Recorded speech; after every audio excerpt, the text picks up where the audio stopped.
mel ni lu niin quoi.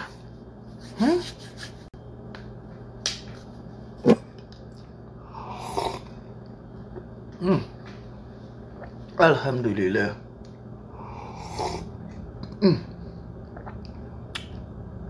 Alhamdulillah.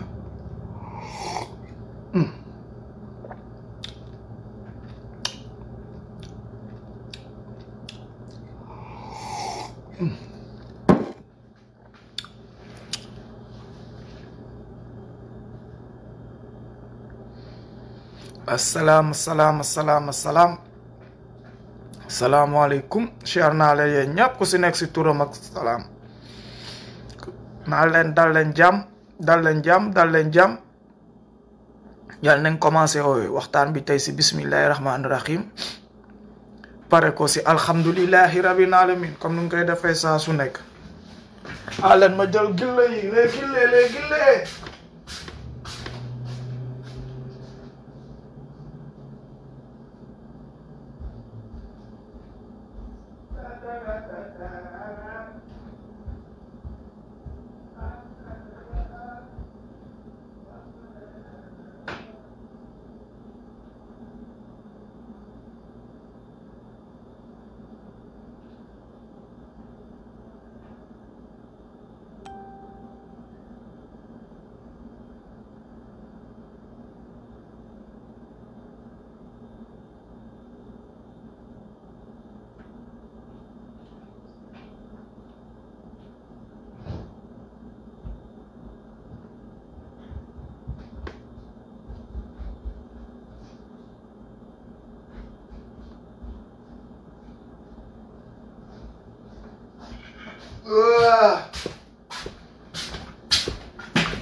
Salam.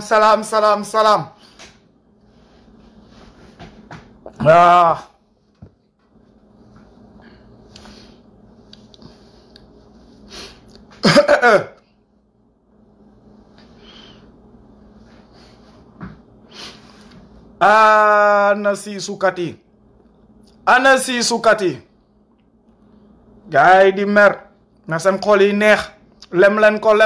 suukar leen ko na xol yi féex na xol yi sedd. Nous sommes en décembre comme nu ngay waxee décembre waaw décembre xol yi daa wala di féex. Waaw démb j'ai été expulsé comme d'habitude. Je revenais d'une longue escadron avec mon Facebook là. Après 3 mois de blocage, enfin je revenais comme ça là. Même pas 2 semaines de jubilement. Ils m'ont ramené en chaos technique. Comme nous m'avons dit ça sous les ñuuxit. On demande les réponses. Ils nous donnent des chaos techniques. Gars, ils nous ont ramené au chaos technique quoi. Ils nous ont poussé à reboudouiller encore les machines quoi. Mais comme j'ai toujours dit, tantôt hélas et puis nous sommes en 2020-2021. La technologie va avec celui qui est technique. Si tu es technique, tu vas avec la technologie. Et la technologie va avec le nouveau millénaire et la nouvelle génération. Donc c'est nous technologie. On a pris nos devants depuis longtemps. Billahi, comme je l'ai toujours dit. On a pris nos devants depuis longtemps. Voilà. Souvent, même si notre bien-aimé Mark Zuckerberg se joue de nous aussi on joue du système et des petits trucs. On s'amuse quoi. C'est un truc, c'est pas méchant. Parce qu'il faut qu'on dise les choses quoi. Et il faut que les choses soient dites quoi. Donc, on va toujours trouver le moyen de les faire dire quoi. De le dire. Et de dire les dires. Et de dire les choses. Voilà. Donc, en attendant les événements, Facebook m'a encore bloqué 24 heures pour des raisons qu'on ne comprend pas. Parce que les ñuuxit ont dit que on va pas y raconter les choses. On va pas dire. Ils sont derrière à pleurnicher. Venez nous répondre, donnez-nous des réponses. Ils sont en train de mais ok, donc nous sommes là en attendant. Voilà, en attendant les événements. Parce qu'on dirait qu'ils essayaient de m'expulser pour que le grand le grand, comment on appelle, le rat,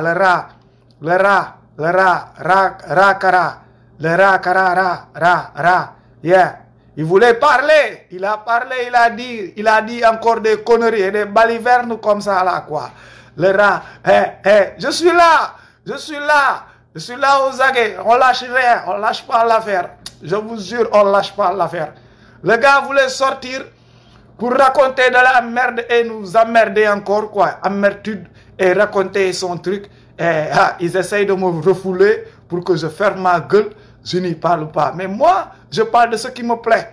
Je vois, je regarde, je ouvre les l'œil, comme on dit, et je vous suis vers. Voilà, je n'ai aucun problème avec nulle personne que les nourris. Je le dis haut et fort. Je ne me cache pas. Voilà, la kotoume. Donc, arrêtez de prendre mes choses et de faire comme si je me cache. Voilà qui nangam. La kotoume demb, la kotoume tay, la kotoume suba. Ça me combat nourrit.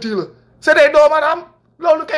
J'ai prouvé mon point dans tous les côtés. C'est tout. Maintenant, le problème, moi, c'est que, voilà, c'est ça le problème.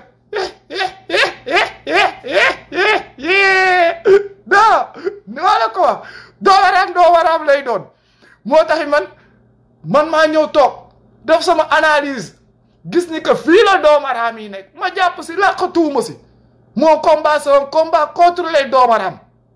nan les mourides je le dis haut et fort les ñuuxit c'est des doomaraam tant qu'ils sont dans le bokkaale tant qu'ils sont dans leur connerie qui sont c'est des doomaroo au grand carré nag au grand carré ma am si mbokk ma am si kii ñëpp a si yem c'est des doomaroo yeah loolu amul sax ma dem te ñëw ay bokkaale kat leen point voilà parce que am na yoo xam ne la laa mënul d'accord j'étais d'abord au départ partiel dama doon arranger toujours wax gi naan am na ñoo xam ne set nañ si am na ñoo xam ne tane nañ si am na ñoo xam ne génn si mais xam nga lan ma yëfu naa fekk mooy nit su tanee moroomam da koy wan ni que maa la tane quoi yaa ngi comprendre surtout si yoonu yàlla yoonu islam da nga wala won ñëw ku nga tane nga jàngal ko mu fexe ba jege si la yéen ñenn murit yi ngan ko ñoo ngi julli di woor di def lu yàlla gi santaane au lieu nu yee ñeneen ñi waxanteeg ñoom dëgg nekk si dëgg bi mais non dañuy noppi tamit di seedaan ñoom ñuy def seen calamité di baliverner di raconter seen chose ñoom ñu toog noppi et ils en disent rien du tout donc nag à un moment mooy loolu donc yéen ñëpp a yem parce que nee nañ qui ne parle pas consent qui consent accepte donc nag mënoo leen a bokk gars yi nekk si naka su dul noonu au lieu nga redresser leen ne seen i mbokk taalibe leen seen i am di jàmm seen i je ne sais pas comment ba pare vous n'arrivez même pas à les redresser pour leur dire la vérité quel est le point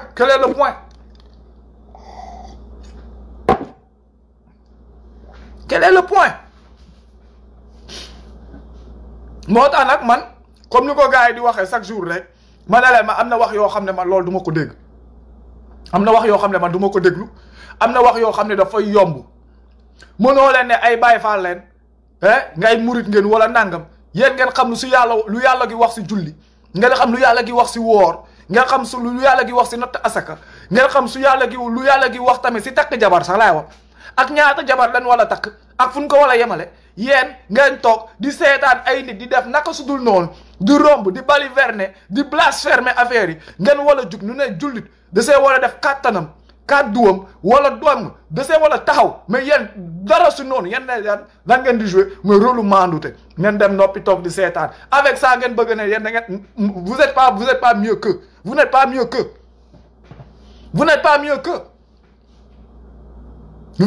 mieux que bàyyi déggoolu ma la ceeb bu xonk soo ko toggee mënoo koo yàq ba pare tegal nit ñi naa leen ceeb bu weex la nit ñi dina nangu ne la boo koy ceeb bu weex la na nga koy amee ñoom xam ne lu ñuy lekk lan la quoi vous ne pouvez pas nous forcer des conneries vous ne pouvez pas nous les forcer Kara nag moom il est sorti pour raconter encore sa merde toujours balaa may dee muy insister si lu ma def si lu baax moo ëpp si lu ma def si lu bon wala si lu baax lu moo ëpp lu nekk sama loolu war na koo rus sax di wax moom doomaraam en premier war na koo rus di wax Kara war naa am rus toog wala taxaw di naan lu baax donc moom d'abord accepté na que am na lu bon lu nekk si alentuuram d'abord avant que nu dem fenn bay romb fenn bay wax si lenn moom il a d'abord accepté ni que am na ay ondes négatives yu nekk si alentuuram mais daf noo bëgg forcer pour nous daal di xool les ondes positives seulement et ne pas regarder le côté négatif bon ok bon léegi waa négatif boobu noonu onde négatif bi moom mooy waa ñu nekkoon base jàppal ni que mooy ñu nekkoon base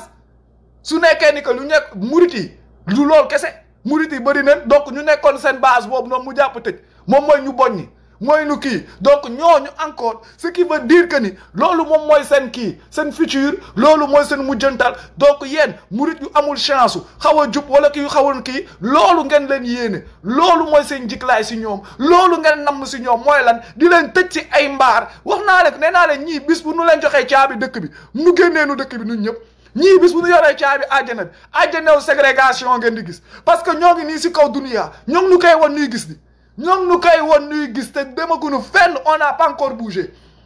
imaginez doomu xaraam yi wala nekk fa àjjana nee naa la ça va être bizarre demaguñu fenn xoolal affaire yi fu mu toll c'est dommage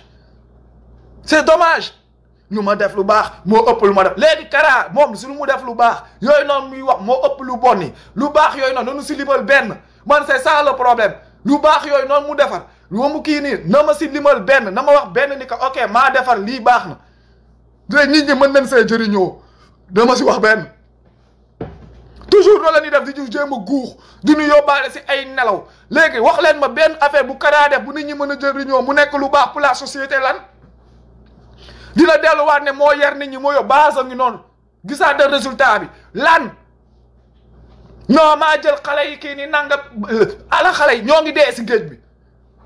wax leen ma nañ dëggu si lu biir te waxante dëgg te bàyyi dof lu bekk fen ñii di génn di jéem a témoin de Jéhovah nekk ay naafeq l'avocat du diable ay naafeq ngeen sénégalais yu génn yëpp na ay naafeq ngeen c'est parce que seen baay nekku si wala seen ndey wala seen doom wala seen what the fuck moo tax ngeen toog di expliquer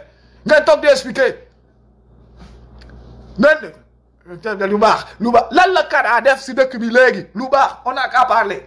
franchement sans aucun insulte sans ki nangam qu'est-ce qui nous bénéficie que Kara a fait qu'on peut regarder di ko bon jërëjëf Modou Kara tu as fait ça pour nous on a qu'à se dire la vérité su waxee mu ne moo soppi jeunes yi maa jëli ji woon bandi yi def leen nii maa créé ba moo ngi noonu gis neen ana jeunes yi résultat des jeunes ana bandi gis neen lu dëkk bi di kii gis neen lu sunu ndaw yi di def arrêtons de nous voiler la face sama gars yi soyons cohérents pourquoi ngeen bëgg fay nekk ay mandi wu fajar on ne comprend pas c'est quoi l'histoire Kara lan la def si dëkk bi je cherche je ne trouve pas amaana ngeen tane ma si parce que damay dégg toujours même wax bi lay répéter lu ma def si lu baax moo ëpp lu ma defar kii moo ëpp lu ma def si dëkk bi moo ëpp man maa def li nee na xaw ma la ba jël exemple ne keroog xaw ma ba kii bi di am moo jël ndaw yëpp solo leen Bamba merci Bamba partout Bamba xaw ma lan moo tax dëkk bi amoon jàmm moo tax ba gaa yi génne kenn kiiwul kenn kii nous on s'en tape ban Bamba partout Bamba n'est pas partout Bamba seen ginnaaw këru yaay yi voilà fa la yem Bamba n'est pas partout encore fuck duñ ko accepter vous n'allez pas Bamba est derrière les maisons de vos mamans voilà Bamba n'est pas dans déggoo ma yàlla partout Dieu unique partout voilà yàlla partout moom leen wax sallallahu alayhi wa sallam gën si mbindeef sax il n'est pas partout daa am ñu nangu am ñu bañ te kooku gën Bamba boobu ngeen di wax daa am ñu nangu am ñu bañ ba tey ñoo ngi si waar gi di liggéey yéen ngay ñëw bu leen nous faire croire une merde nit ñu bëgg fay toog tamit topp si naa waaw lu ma dafa gën waaw kii nangam man après je m'assois comme ça je casse ma tête je me décarcasse la tête pour comprendre que de quoi le gars parle quoi parce que en ce moment le gars il me parle ay affaire de lu mu def si lu baax si dëkk bi moo ëpp lu mu def lu bon du gars yi di xool bu nu xool foo kii nangam di wax duñ jéem a divertir et maintenant man j'essaie de trouver juste un petit truc que le gars a bien fait pour le pays qui sert aux gens ça n'a pas ça, tout ce qu'il dit qu'il a fait pour le pays retourne dans son esclavage boobu mu wax lu ma def si dëkk bi lu ma defal kii nii lépp moom mooy basam bopp jàpp ndaw yi tëj leen mooy Modou Kara musuma ba tey jii nii nekk naa taalibeem ba génn si ba nekk anti taalibe bay xorom Modou Kara musuma gis taalibeem wàcc liggéey sax mu dem jaale ji njabootu taalibeem booboo gën a dee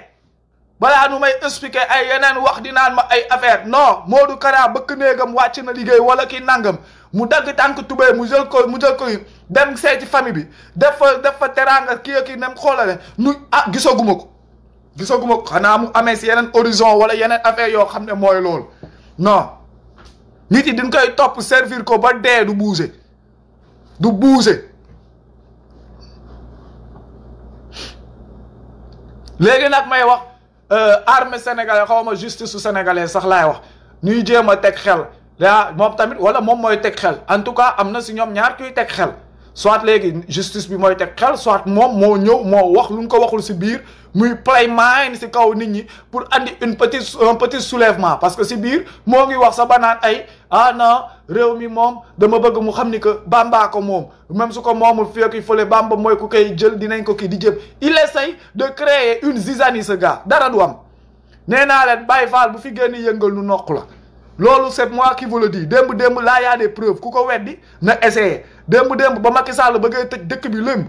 daf ko tëj te dëkk bi lëmb y avait les Baye Fall les Niassène les Layène les Tidiane les Khadar les chrétiens et les Toubab ñoom les Toubab avaient des laissez-passer ñoom ils avaient des laissez-passer mais il y avait tout le reste quand Macky Sall a voulu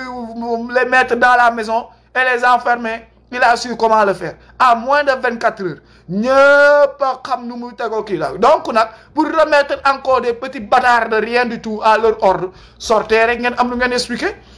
werante xuuxaan tekk tubal réew mi yéen a ko moom réew mi ki nangam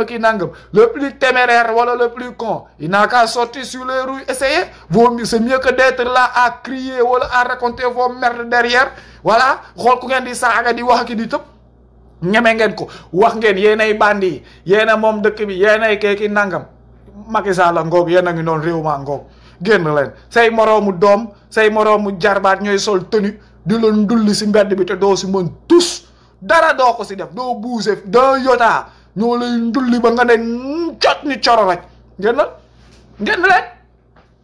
ñuy wax ñuy jéem a jaay ay affaire di waaxoo kii di nangam tout Modou Kara yi devait le savoir wax naa leen ko dès le départ ne woon naa la ni que il fallait que état jaar si koom il savait bel et bien ni que Macky Sall dina ñëw ñuus ko scandale yu mu fi def avant Macky Sall di dal si koom moo bëri Modou Kara il abusait un moment da doon yeewu bëy dafa commencé yeewu bëy Modou Kara il a commencé à péter les plombs mais soo ko waxee gars yi di kii Modou Kara il avait dafa commencé on doppoor on lui a laissé trop de marge de manœuvre on lui avait laissé trop de marge de manœuvre le gars s'est vu pousser des ailes ba tout dernièrement gisoo woon yenn policiers yeeg militaires yi di ko raamal ki di ko sëgg fallait vous attendre à une sanction xam ne gars yi ni muy ñëwee policiers ak ay militaires yu taxaw si ay kuréel naan dañuy sikkaraki di yuuxu di ngar di gaay Macky Sall il regarde son sang qui est le chef suprême des armées c'est qui le chef suprême de l'armée c'est qui commande d'abord l'armée avant c'est qui mu toog nga téye ay éléments am téye ay jaay kii vous allez takk mbaam di kii pour un moment léegi moom quand il va donner ses ordres ça va se trouver reflété parce qu'il y a des cons qui sont derrière qui jouent au petit con il a redressé sa barre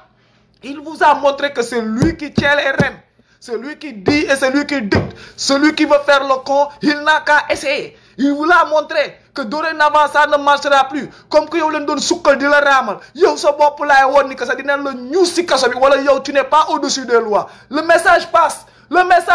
pour ceux qui sont réveillés qui utilisent leur tête mais pour les cons et les cancrelins pour eux c'est un truc de famous wala un truc de s'occuper un truc de faire le petit con c'est un truc de faire le petit con téléphone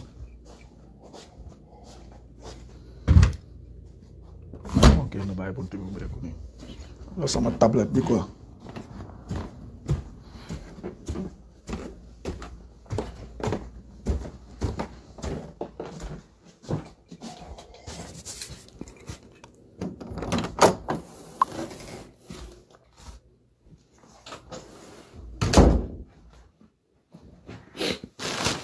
alhamdulillah